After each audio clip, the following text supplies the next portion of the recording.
On the evening of July 22, 1994, in the Pskov region, near a small village on the banks of a river, a group of local fishermen discovered the body of a young woman in a coastal backwater. The water in this place was shallow, with almost no current. The body was face down, her clothes were partially torn, and there were multiple bruises and abrasions on her skin. One of the fishermen immediately sent a teenager who was helping on the boat to the village to call the local police. About 40 minutes later, 2 officers from the rural police station arrived at the scene. They recorded the position of the body, prohibited anyone from approaching, and contacted the district administration to send an investigative team. The experts and forensic specialists who arrived immediately determined that death had occurred at least 24 hours before the body was found. Traces on the body indicated a violent death, characteristic injuries to the head and face, bruises on the arms, and lacerations on the knees and forearms. On the shore, a few meters from the water, a bunch of women's hair was found caught on a snag, and drag marks were leading toward a path that went deeper into the coastal grove. A plastic bag with 2 empty beer bottles and cigarette butts was also taken for examination. The area was immediately cordoned off, but dozens of villagers had already gathered around, trying to see what was happening. Operational information about the incident was forwarded to the district department. The head of the Criminal Investigation Department ordered a team of 3 experienced investigators and 2 witnesses to be sent to the scene for an initial examination and questioning of witnesses. That same evening, the police went around the nearest houses, asking who had last seen the deceased and under what circumstances. Several people said they had seen a young woman walking toward her home from the farm in the evening 2 days earlier. She was wearing work clothes, rubber boots, and carrying a bag over her shoulder. None of those questioned noticed that she was with anyone else. One man mentioned that at around 8 p.m., he saw her on a path along the river, about half a kilometer from where the body was later found. In parallel with the interviews, experts took soil samples from the site of the alleged fall, or dragging and lifted shoe prints from the damp ground. According to experts, the traces had been partially washed away by rain the day before, but several clear prints of heavy-size 42 boots remained. This was recorded as potentially significant evidence, as boots of this size and shape were rarely found on women, suggesting the presence of a second person. The identity of the deceased was established on the same day as 22-year-old Nadezhda Frolova, a local resident who worked as a milkmaid on a dairy farm. She lived with her mother in a house on the outskirts of the village, about a kilometer from where the body was found. Her mother said that her daughter had returned from her morning shift that day, had lunch, rested for a while, and then went to the farm in the evening to help her colleagues with the cows. At around 8 p.m., she said goodbye and set off home along her usual route along the river. She never made it home. Her mother initially thought that her daughter had stayed behind with friends. Still, when Nadezhda did not return by morning, she went to the police. The officer on duty took a statement, but the search did not begin until the afternoon, after the body was discovered by fishermen. From the outset, the investigation was hampered by a lack of objective evidence. There was no street lighting in the village, and the only bus ran during the day. In summer, many locals returned home late, and it was difficult to spot a stranger in the twilight. The police asked residents to recall any unusual sounds or cries on the day of the disappearance. Several people claimed to have heard an argument or loud voices in the area of the footpath, but were unable to give an exact time. One teenager reported seeing 2 men near an old willow tree by the river, but he could not make out their faces.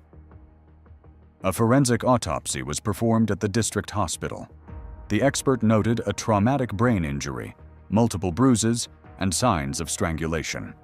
Traces of sexual assault were also found on the body. According to the conclusion, death occurred approximately 24 hours before the body was found. That is, in the evening of the same day when Nadezhda was last seen. This coincidence in time confirmed that the attack took place shortly after she left the farm.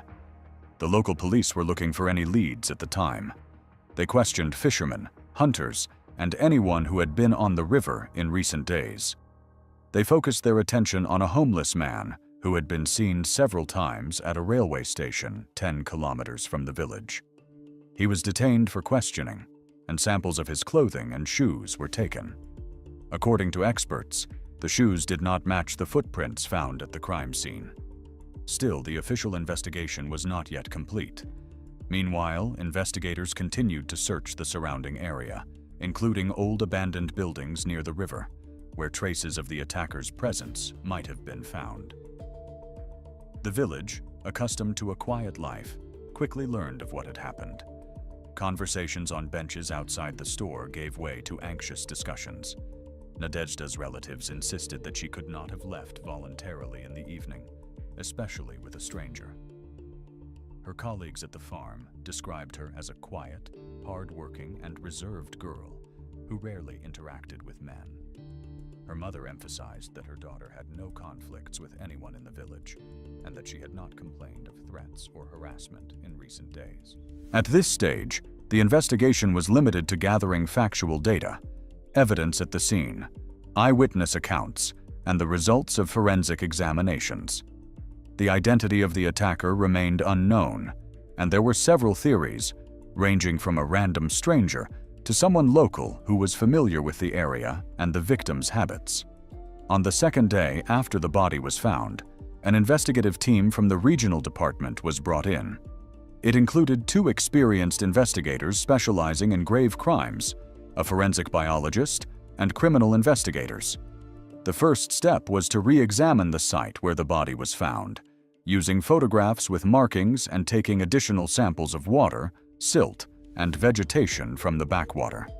According to experts, the current in this section of the river is so weak that the body could have been there since it fell into the water.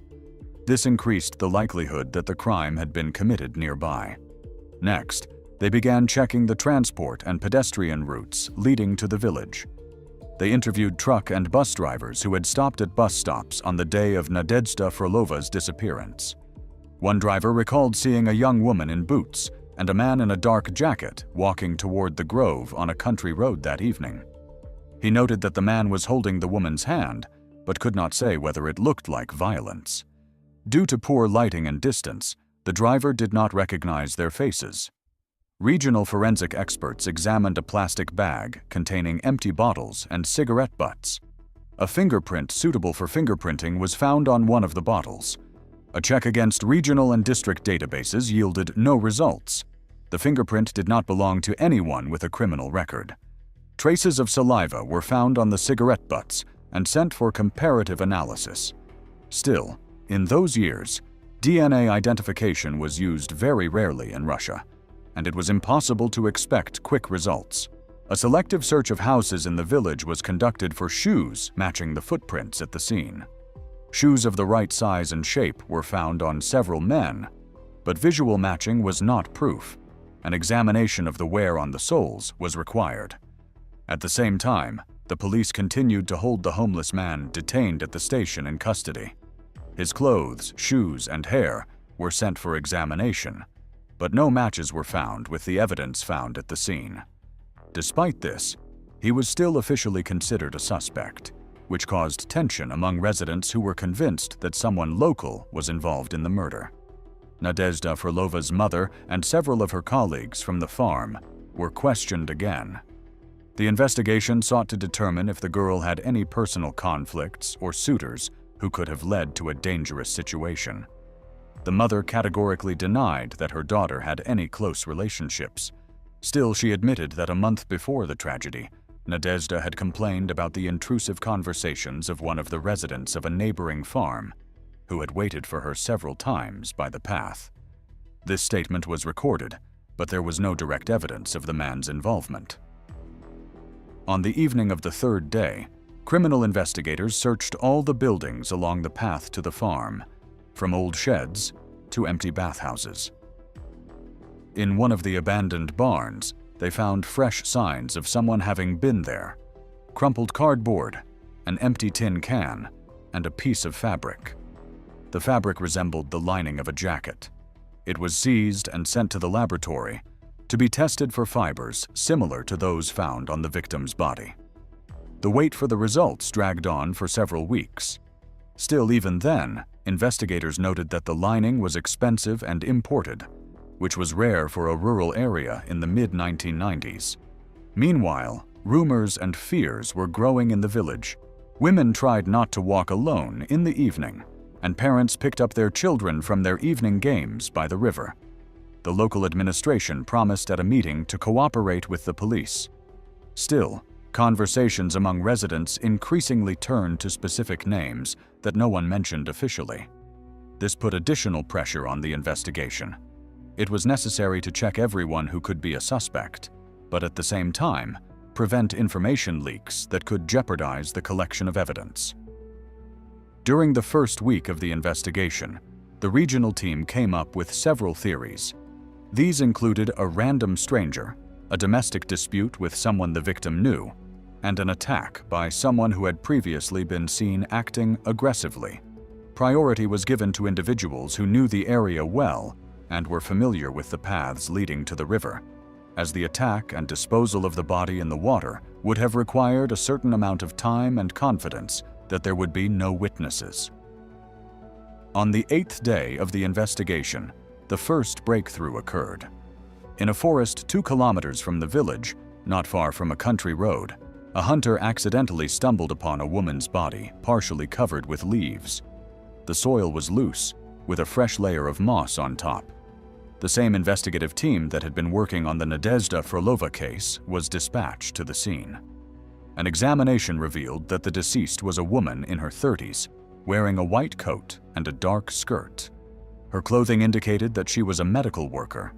The district clinic confirmed that she was a paramedic from the rural medical center who had gone missing 2 weeks earlier while returning from a call to a patient.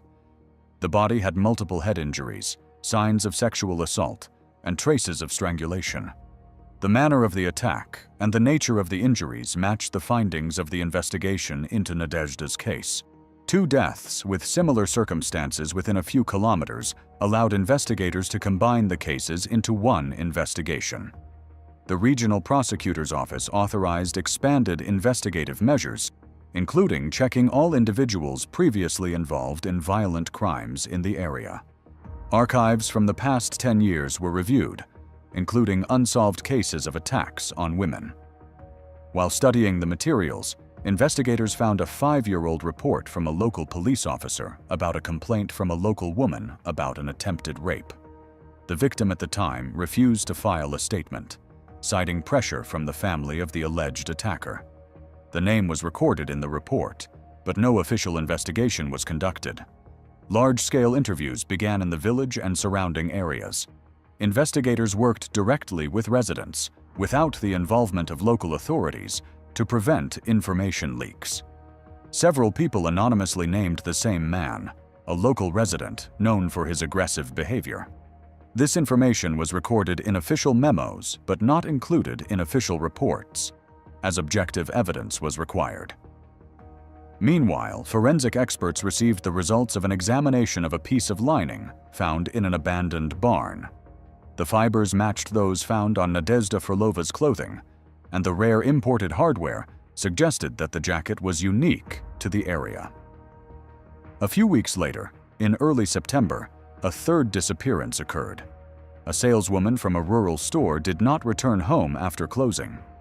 A search party made up of local residents and police combed the riverbank downstream, and on the 3rd day found a body 3 kilometers from the village, stuck in the bushes along the riverbank. The injuries and the manner of the attack again matched the previous cases.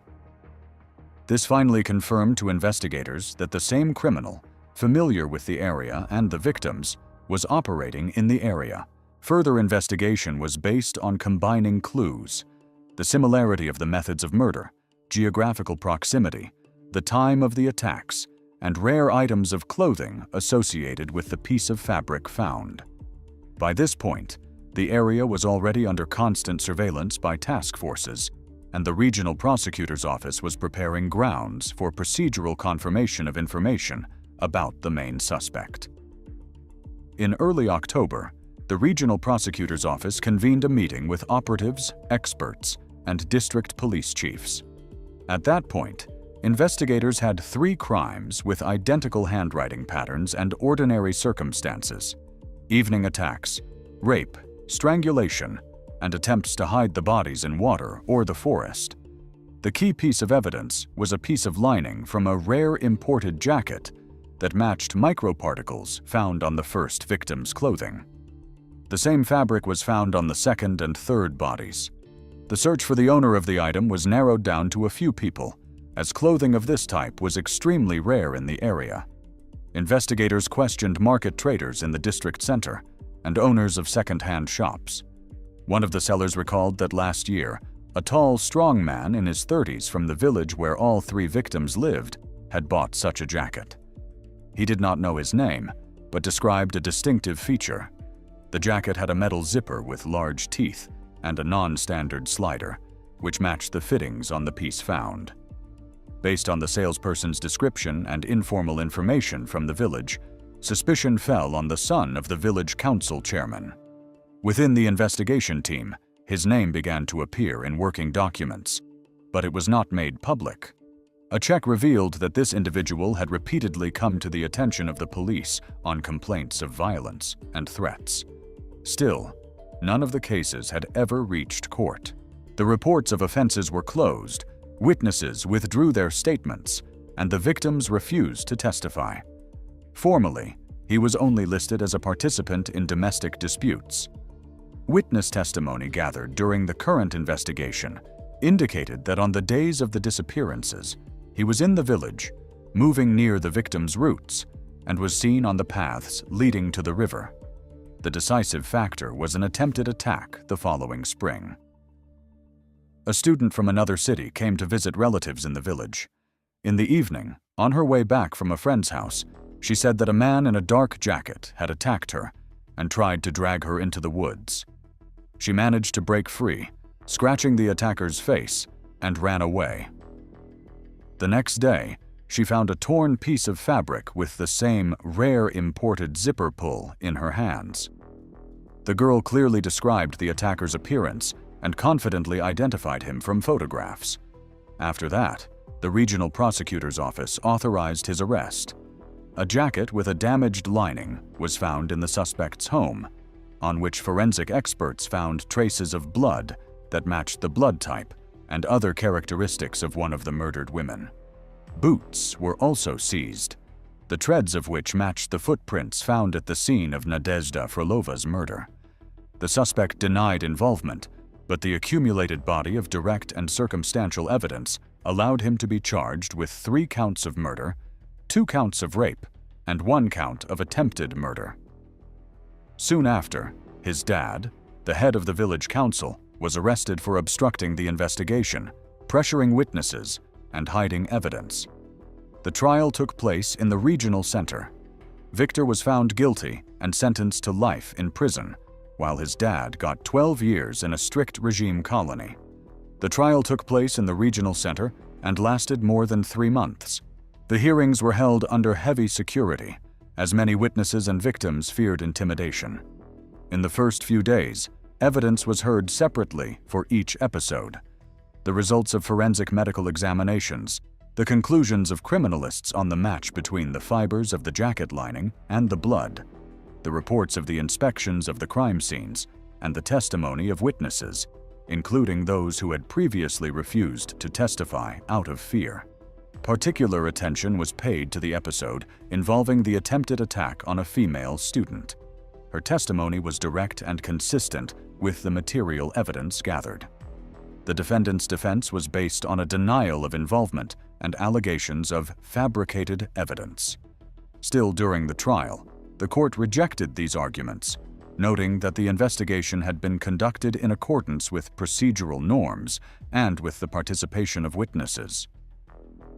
Additional materials were presented, indicating systematic obstruction of the investigation by the defendant's father, threatening phone calls to witnesses, bribery of district police officials, and destruction of possible evidence in the first days after the disappearances. After hearing the parties, the court announced its verdict. Victor was found guilty of 3 murders, 2 rapes, and 1 attempted murder. He was sentenced to life imprisonment in a special regime colony. His father was convicted of obstructing the investigation, pressuring witnesses, and aiding and abetting in the concealment of crimes. He was sentenced to 12 years imprisonment in a strict regime colony. The reaction in the village was mixed. For some residents, the verdict confirmed rumors that had been circulating for years. It gave the impression that the safe period was over. However, some did not speak openly, fearing the connections of the convicted family outside the district. Women who had lost loved ones spoke of a sense of relief, but also of the fact that nothing would bring back those who had died. After the public outcry, the district authorities were forced to replace the local police chief, and the regional prosecutor's office reviewed old cases that had previously been dismissed as not constituting a crime. In the years that followed, there was noticeably more control in the village. The local police officer began making daily rounds. Evening patrols were introduced in conjunction with volunteers, and any information about conflicts was recorded and passed on to the district authorities.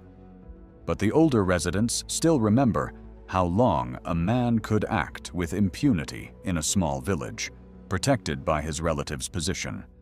This case became a regional example, demonstrating that only regional-level intervention, combined with the formation of a compelling body of evidence, can break years of silence and pressure.